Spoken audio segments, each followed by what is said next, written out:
नांदेडमध्ये अशोक चव्हाणांसह भाजपला मोठा धक्का। भाजपच्या भास्कर खतगावकर यांच्यासह माजी आमदार ओमप्रकाश पोकर्णा, युवा नेत्या डॉक्टर मीनाल पाटील यांचा देखील काँग्रेसमध्ये प्रवेश। नाना पटोले, अमित देशमुखांच्या उपस्थितीत पक्षप्रवेश। लाडकी बहीण योजनेत सरकारला मोठं यश। आतापर्यंत 1,60,00,000 बहिणींना पैसे मिळाले। नाशिकच्या मनसे पदाधिकाऱ्यांचं अमित ठाकरेंना पत्र। नाशिक पूर्व विधानसभा मतदारसंघातून निवडणूक लढण्याकरता घातली साथ।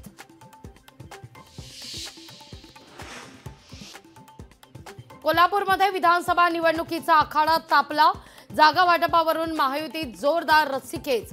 हसन मुश्रीफांनी 4 जागा मागितल्यास आम्ही 5 जागा मागू। भाजपच्या धनंजय महाडिक यांची आक्रमक भूमिका।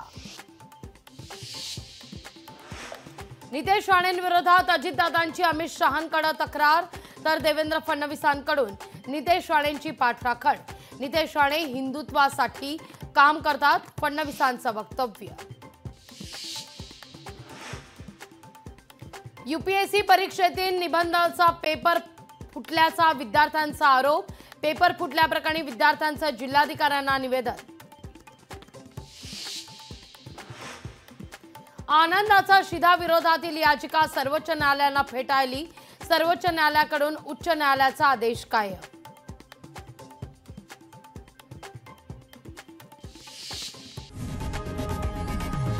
लोकशाही मराठी ऐका, पहा, जागरूक रहा।